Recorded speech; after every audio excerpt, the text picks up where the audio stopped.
저희들이 함께 보실 말씀은 요한복음 7장 1절에서 9절입니다. 요한복음 7장 1절에서 9절입니다. 한 절, 여러분 한 절 교독하겠습니다. 그 후에 예수께서 갈릴리에서 다니시고 유대에서 다니려 아니하심을 유대인들이 죽이려 함이로라.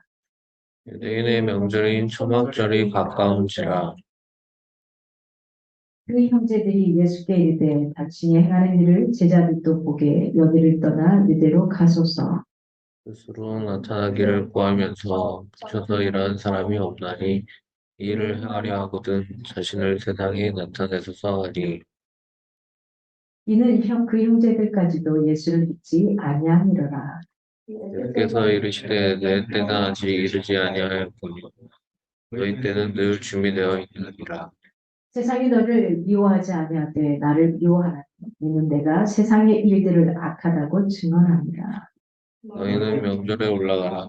내 때가 아직 차지 못하였으니 나는 이 명절에 아직 올라가지 아니하노라. 그러니까요. 이 말씀을 하시고 갈릴리에 머물러 계시니라. 네. 얘들아, 오늘은 제목을 이렇게 적었습니다. 누구의 계획 아래서, 여러분 누구의 계획 아래 살고 계십니까? 많이 생각해 보십시오. 누구의 계획 아래서 이렇게 살아가고 계십니까? 어떻게 살고 계시는지요? 어떤 플랜 아래, 그게 내가 짠 건지, 상대가 짜준 인생인지, 아니면 부모가 짜준 인생인지, 아니면 내 남편이 아니면 내 부인이 짜준 인생인지, 아니면 내 아이들에 맞춰서 짜준 인생인지, 진짜로 여러분의 인생의 주인이신 하나님의 플랜 아래서 짜기 인생을 살고 있는 건지 생각해 볼 수 있는 시간이었으면 좋겠습니다. 오늘 말씀은 예수님께서 유대 지방 사람들의 어떤 사리를 시작합니다. 저들이 나를 계획적으로 죽이려고 하는구나 이걸 느끼는 거죠. 그래서 갈릴리에서 활동하기 시작합니다. 그래서 우리 사실은 예수님을 믿는 사람들은 세상과의 불필요한 충돌을 피해야 합니다. 그래서 때로는 되게 약하게 보이기도 해요. 뭐 저거 왜 제대로 표현하지 않고 그냥 대충 유야무야 가지 이렇게 생각할 수도 있습니다. 그러나 이게 하나님의 구원의 반열대 위로 가는 것을 막지 않는다면 굳이 막지 않는다면 하나님 앞에 가는 것들에 있어서 문제가 되지 않는다면 그냥 특별하지 않다면 그 충돌을 좀 피할 수 있으면 좋을 것 같습니다. 오늘 1절에 이후에라고 표현을 합니다. 예수 그리스도가 인간 구원을 위해서 이 땅에 오신 하나님의 아들이라는 사실을 굉장히 부각시키기 위해서 주로 그들에게 필요한 내용만 우리에게 말씀을 하고 있고요. 선택해서 요한은 기록하고 있습니다. 유대에서 다니려 아니하시면 왜 그랬을까? 약 6개월 정도, 6개월 동안 예수께서 행하신 사역의 어떤 공간적인 배경을 보여주고 있어요. 유대 지도자들이 예수님께 대해서 어떤 입장을 취하고 있는지 그걸 함축적으로 보여주고 있는 부분이기도 합니다. 갈릴리에서 일어났다는 것을 밝혀봤죠. 이걸 통해서 갈릴리 지역에 일정 기간 머무셨다는 걸 알 수 있어요. 왜 그랬을까? 그 이유는 뭘까? 이때 당시에 유대 종교 지도자들이 예수님을 죽이고자 모의하고 있었죠. 계속해서 지금 모의를 하고 있잖아요. 어떻게 꼬투리라도 하나 잡아보고 싶은 거예요. 그래서 그의 활동 거점이 예루살렘에 있는 유대 지역이었기 때문에 계속해서 이야기를 하고 있던 겁니다. 예수님께서는 자신이 이 땅에 오신 목적을 분명하게 이야기합니다. 그리고 내가 십자가를 진 것에 대해서는 이야기합니다. 무엇하려고요? 내가 인간의 죄를 대속하기 위해서 이 땅에 왔고 그래서 십자가를 졌다라고. 예수님께서는 죽음을 무서워한다거나 피할 의도는 전혀 없습니다. 내가 져야 돼. 누구의 플랜 아래? 예수님 자신의 플랜 아래 있었던 게 아니라 그의 아버지인 성부 하나님의 플랜 아래에 있었기 때문에 그는 그걸 그대로 따랐던 겁니다. 누구의 아래에 있느냐에 따라 달라지거든요. 굉장히 많이 달라집니다. 이건 우리로 요즘 세상으로 따지면 이런 거죠. 어떤 멘토의 밑에 있느냐, 어떤 리더의 밑에 있느냐, 어떤 상사의 밑에서 일을 하고 있느냐에 따라서 달라지는 거고요. 또 마찬가지죠. 역으로 따지면 우리는 각자가 다 리더의 위치에 있는데 내가 어떤 리더가 되어 있느냐에 따라서 밑에 함께 가는 모든 리더 원들을 어떻게 어느 정도 위치까지 끌어올릴 수 있느냐가 될 겁니다. 저희들은 한 가지 입장만 바라보지 말고 내가 위에 있을 때와 내가 아래에 있을 때 이 두 가지 입장을 같이 생각하면서 갈 수 있으면 좋겠습니다. 우리가 피하지 말아야 될 게 있습니다. 자신의 어떤 입장, 신앙을 표명해야 할 때는 단호하시길 바랍니다. 용감하게 표명할 수 있기 바랍니다. 내가 예수 그리스도를 믿는 자라고, 그리고 나의 가치관은 이렇고 이렇게 따라가는 거라고 명확했으면 좋겠습니다. 그러나 꼭 필요하지 않을 때는 반목하고 충돌만 일삼는다면 그것은 자기 자신에게뿐만 아니라 누구에게도 문제가 된다. 하나님의 편에서 볼 때 굉장한 손해가 됩니다. 그래서 저와 여러분은 이미 육신적으로는 육신의 부모의 그늘 아래서 육신의 부모의 요 어깨에 메고 사는 거예요. 그분들의 이름, 그분들의 얼굴의 모습을 사람들. 내가 알든 모르든 그 사람들은 누구 집 딸이네, 누구 집 아들이네 이걸 갖고 하는 거죠. 그리고 내가 잘못했는데 누구 집 딸이 잘못했네라 되는 겁니다. 그래서 우리는 또 영적으로는 누구요? 하나님의 자녀거든요. 교회를 겉으로 보이는 이 교회를 다니는 저와 여러분은 살짝 사람들이 바라볼 때 저 사람은 교회 다니는 어느 교회냐? 저 사람이 다니는 교회라면 다녀보고 싶어가 될 거고 저 사람이 다니는 교회라면 가기 싫어가 될 겁니다. 어느 쪽에 있습니까, 여러분? 그래서 신앙에 있어서만큼은 단호하고 분명하게 표명할 수 있기를 바랍니다. 그래서 우리는 이랬으면 좋겠습니다. 마태복음 10장 16절에 보면 이렇게 말합니다. 뱀같이 지혜롭고 비둘기같이 순결한 분명한 신앙인의 자세로 살아간다면 어떤 상황, 시기를 잘 분별할 수 있고요. 세상과의 어떤 불필요한 충돌을 피하는 지혜로운 성도가 될 수 있을 겁니다. 지난주에 저희 교회를 방문했던 한 가정이고 끝나고 나서 잠깐 이야기를 나눴는데 어머님이 전라남도 순천에 시골에 사셨던 분입니다. 75세, 올해 75세 되셨다고 하는데 75세신데요. 지금 부천에 사시는데 순천향대병원 앞에 사시는데 부천서 우리들 교회가 저기 어디죠? 청계에 있는데 있거든요. 거기까지 대중교통 교회를 다니신답니다.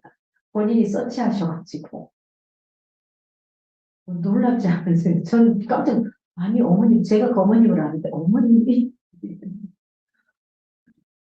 그분은 다른 수많은 교회도 있지만은 자기한테 일단 맞는다고 생각을 하니까 서치를 해서 최대한 이 방법 저 방법으로 교통편을 알아보고 최대한 가게 된다는 거.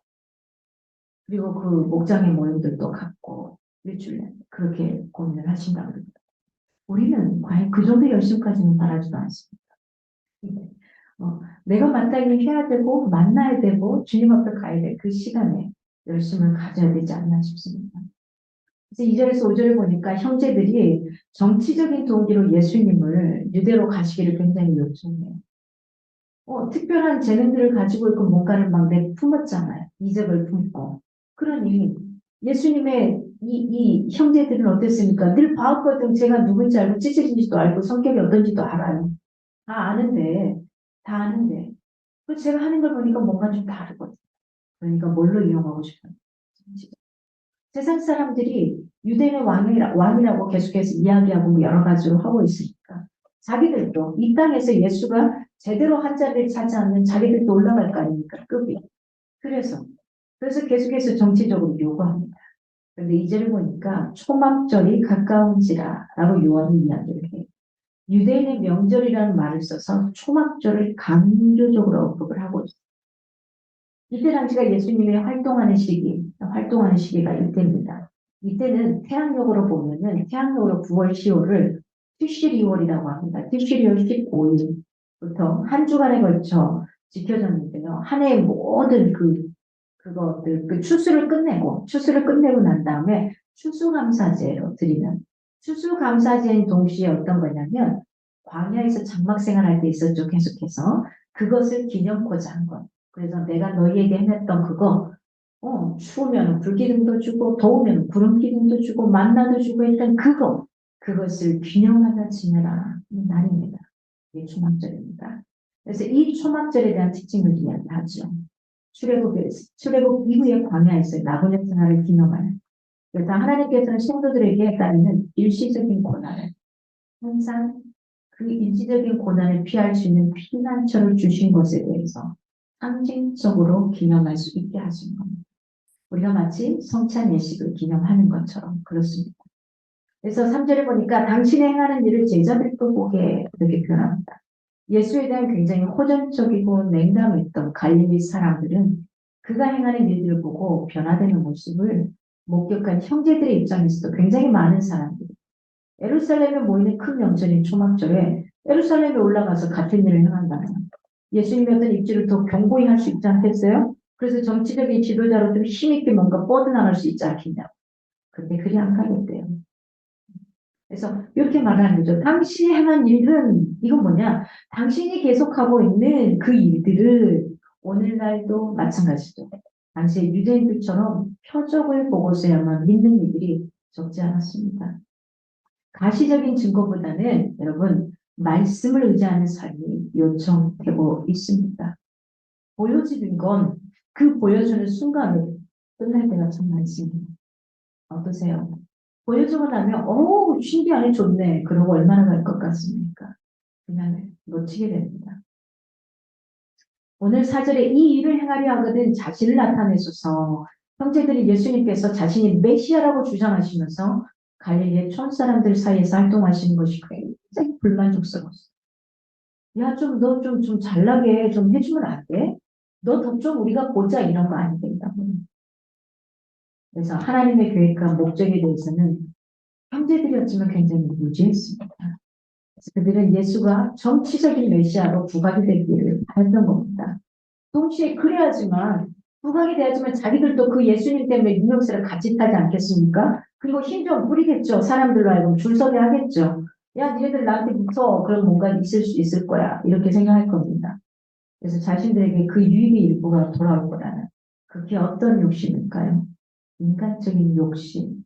이것을 적용하고 있는 것을 볼 수 있습니다. 예수님이 유명해지기 위해 이 땅에 오셨을까요? 요즘에 다시 3부로 시작된 제가 좋아하는 드라마가 있습니다. 낭만 닥터 김사부. 드라마 아세요? 이게 제 3부, 세 번째 버전이라 오픈했더라고요. 근데 그가 가장 좋고 화려한 병원을 떠나요. 굉장히 수술력도 좋고 뛰어나고 갑니다. 근데 그 자리를 떠나요. 그 자리를 떠난다는 건 명성을 떠나겠다는 거. 세상 사람들이 추앙하고 좋아하는 그걸 떠나겠다는 겁니다. 그리고 돌담병원이라는 아주 시골의 작은 곳에 가는 거죠. 근데 이제 3부에서는 거기에 외상센터를 또 세우게 되는 이런 버전으로 가. 계속해서 이야기를 합니다. 돈이 아니라 뭐가 아니라 환자는 환자일 뿐이다. 그가 도둑일지라도 그가 극악범일지라도 살인자일지라도 방화범일지라도 우리는 이 환자를 살려내는 것만 생명을 지켜내는 것만 목적을 두면 됩니다. 그리고 명성이나 명예 여기에 한 사람으로 그분의 연예인 이름은 생각이 안 나는데 김사부하고 이렇게 대치되는 사람이 같이 나오는데 그분은 그거죠. 왜 너는 화려한 명성이나 이것을 저도 여기 와 있는 저희가 뭐냐? 유명세를 tou치고 싶지 않아? 그래서 뭐 사람들이 너를 이렇게 하는 것을 받고 싶지 않아.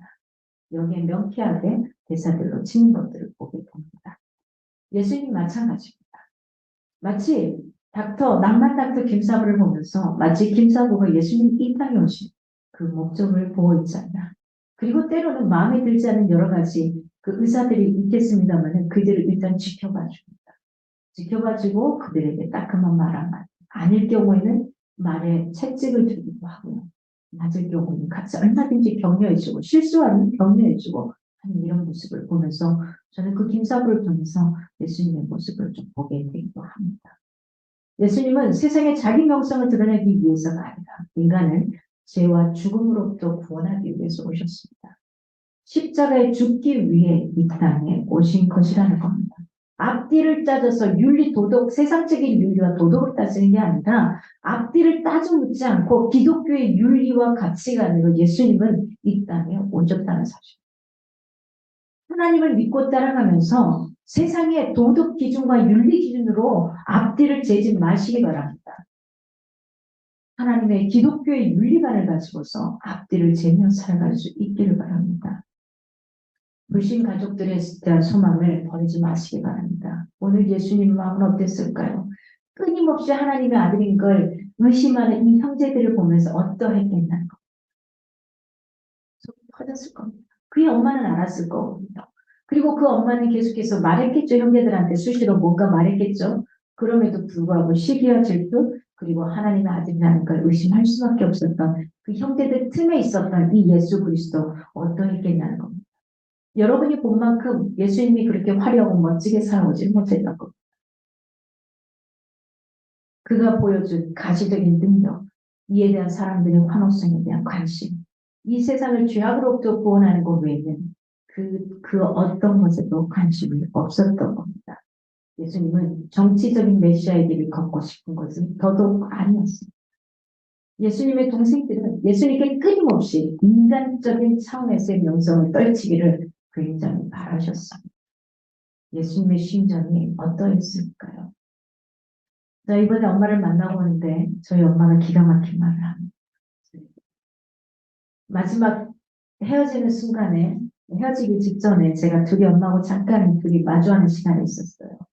근데 제 이렇게 등을 톡톡 치면서 그러더라고요. 나는 네가 우리 6 자식들 중에 제일 성공할 줄 알았다. 하는 표현을 하더라고요. 우리 엄마가 기대를 하고 계셨네. 그래서 저는 그죠. 엄마 나 지금 성공했는데 세상 사람들이 생각하는 성공의 기준이 다른 거죠. 그러면서 스쳐 지나갔습니다. 그렇구나. 내가 박사학위를 딱 받는 그때 우리 엄마가 굉장히 행복해 하셨거든요. 이제 돈 많이 벌겠구나. 그리고 목사 안수를 딱 받는 그 순간에 더 행복해 하셨거든요. 목사님들이 돈을 많이 번다고 착각하셨나 봅니다. 목사고 박사니까 이제 돈 많이 벌겠구나. 그러면 용돈을 많이 주겠구나. 이 생각을 하신 거죠. 여러분 어떠세요? 이게 세상 사람들이 당연한 갖고 있는 생각입니다. 네, 제 교수님도 저한테 그랬거든요. 왜 너는, 유정아 너는 왜 저기 자리 달라고 이야기하지 않니? 수업 달라고, 교수 자리 달라고, 한 자리 달라고 하지 않니? 이런 표현을 하셨습니다. 제가 갈 길은 그 길이 아니었기 때문에. 제가 걸어야 될 길은 다른 길이었기 때문에. 하나께 하나 정도만 강의를 하고 말았었습니다. 저는 굉장히 성공했는데요. 아무것도 없는데 지금 이렇게 여러분들과 함께 공동체를 이루고 있는데요. 엄청난 성공인데 엄마 입장에서 너무 힘든 거는요. 그리고 묻습니다. 동생한테. 저한테 직접 못 묻고.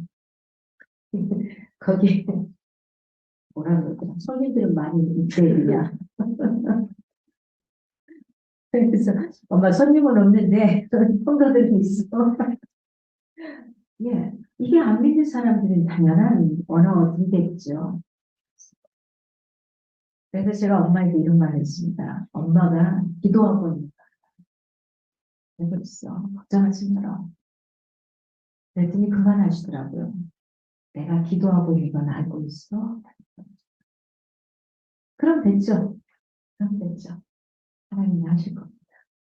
하나님이 하실 겁니다. 급박하진 않지만 하실 겁니다. 그래서 어버이날 가서 제가 다른 식구들보다 용돈 제일 많이 드렸어요. 평상시에 저는 안 드리기 때문에 제일 많이 드렸어요. 행복합니다. 드릴 수 있는 마음이 있어서 행복하고 드릴 수 있는 게 행복하고 여러분 불신 가족에 대한 소망을 그러지 마시기 바랍니다. 늘 하나님 하실 겁니다. 예수님의 심령 얼마나 답답하고 힘드셨겠습니까? 그 과정을 다 견디시고 그 과정을 다 견디시고 마지막 끝난 다음에 그들이 그 예수님을 인정하게 됐죠. 그의 동생 요한 보게 돼서 뒤에 가서 그를 기록하게 되는 거죠. 여튼 인내하면서 기도하고 기다리는 시간이 때로는 힘겹게 느껴지기도 합니다. 언제쯤 하나님 언제쯤 근데 그 언제쯤은 나의 때가 아니라 하나님의 때에 무엇인가 되는 그때에 이끌어 주시더라고요. 그래서 가끔 때를 씁니다. 하나님 빨리 답해주세요. 이왕이면 주님 앞에 가기 그 직전이 아니라 조금만 더 빨리 하나님을 알고 행복함을 이 행복을 알고 갈 수 있도록 해달라고 기도하게 됩니다. 오늘 6절에서 9절을 보니까 예수께서 형제들의 요구를 거절하시고요. 갈릴리에 그대로 머무셔요. 그들이 원하는 대로 살아가는 게 아니라 누구의 계획 아래서 예수님은 플랜대로 가냐? 내 형제들의 플랜 아래에서 그가 머무는 것이 아니라 성부 하나님의 플랜 아래에서 하나님의 계획 아래에서 그가 머물렀던 겁니다. 주님은 인간의 이기적인 욕망을 채워주기 위해서 일하시지 않습니다. 혹시 저와 여러분의 기도 제목들이 응답되지 않는 게 있습니까? 그렇다면 생각해 봅시다. 나의 이익을 위해서 하고 있는 건 아닌지, 나의 정욕을 위해서, 채우기 위해서, 욕심을 위해서, 탐욕을 위해서 하고 있는 건 아닌지. 6절을 보니까 내 때는 아직 이르지 아니하였거니와 라고 표현합니다. 내 때는 아직 이르지 아니하였거니와. 메시아로서의 자신의 권위를 공적으로 드러내기에 적절한 기회로 보는 이들도 있었으나 이보다는 누가 아버지께서 작정하신 그때가 아니라는 것. 십자가의 죽음을 통해 자신을 드러내는 때는 때로 그때를 보고 있는 것이 우리가 적절한 테마일 겁니다. 십자가는 예수 사역의 적점이었습니다. 정점이었습니다. 그리고 그 십자가의 사역은 예수 사역의 완성이었습니다. 그때를 내 마음대로 뒤흔들지 않았다는 사실입니다. 그래서 말합니다. 너희 때는 늘 준비되어 있습니다. 너희 때는 늘 준비되어 있습니다. 이는 예수께서 십자가에 못 박히고 돌아가셨어야 할 정해진 시간과 같은 결정적인 시간이 형제들에게는 없었음을 나타냅니다. 즉 그들이 예루살렘에 올라가는 것은 종교적 순례의 의미를 지닌 것이었으니 언제든 원하면 갈 수 있는 반면 예수님께서 있어서는 이 길은 이것은 구속사의 어떤 사명과 관계되는 굉장히 특별한 의미를 지니는 반의적인 대꾸를 이루고 있는 구절이기도 합니다. 예수님은 결코 인간의 때에 맞추어 일하시지 않습니다. 다시 말하면 예수님은 인류 구원을 위한 하나님의 구속 계획의 때를 따라 일한다는 것. 인간의 어떤 욕망을 충족시켜주기 위해 일하는 분이 결코 아니라는 말입니다. 저랑 마찬가지입니다. 제 부모가 원하는 그 삶을 살기는 좋으나 살아갈 수 없었던, 그래서 굉장히 몸부림쳤었던 제가 그런 시기가 있었습니다. 하나님, 부모를 공경하라고 하는데 공경할 수 없는 이 부분을 어떡합니까? 신앙적으로 대치된 것 외에는 100% 그분이 내 말에 다 순종을 했습니다. 그러나 이것만큼은 제가 순종할 수 없습니다. 그래서 고민하고 힘들어했던 시간들이 있었습니다. 지금은 제가 무엇을 하든 어떻게 하든 다 예수해 주시고요. 가족들의 모임도 오히려 오늘 주일날 모임은 좋은데 저 때문에 토요일날 모임을 가졌어요. 저를 위해서 모든 시간의 타임들이 돌아가고 있습니다. 이제는. 그렇죠? 저 한 사람 그냥 빼고 해도 되거든요. 가족들이 많아서. 그런데 제가 갖고 있는 참 진리를 제가 포기하지 않고 그들과 타협하지 않을 때는 명확하게 주어지는 이런 삶이 주어진다는 겁니다. 여러분 신앙 때문에 세상에 미움을 받는 것은 오늘 성경에 보니까 참된 신앙의 모습이라고 표현해요. 신앙 때문에. 이는 내가 악하다고 세상 사람들에게 증거합니다. 그래서 사람들이 나를 미워하는 거야. 너를 미워하는 게 아니라 예수를 믿은 너를 미워하는 게 아니라 예수인 나를 미워하는 거야. 이렇게 표현하시는 거예요. 예수님 이런 표현하실 때 굉장히 마음 아프셨을 겁니다. 나 때문에 또 너희들이 힘들 수밖에 없는 상황을 살 수밖에 없겠구나. 이런 겁니다. 왜 세상이 악한 겁니까? 하나님의 계획과 목적에 반한 것이기 때문입니다.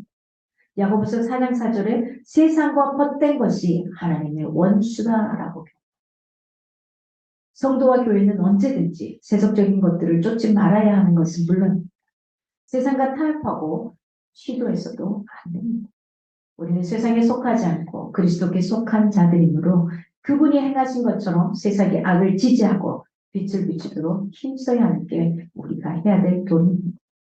여전히 인간 사회의 특징은 자기들과 다른 방식으로 살아가는 자들, 곧 그들의 악함을 폭로하고 그 악함에서 돌이킬 것을 공부하는 자들은 미워합니다. 그렇잖아요. 나하고 반하는, 나하고 반대에 있는 생각을 갖고 오는 사람들 보면 안 좋잖아요. 굉장히 힘들어지고 지치잖아요.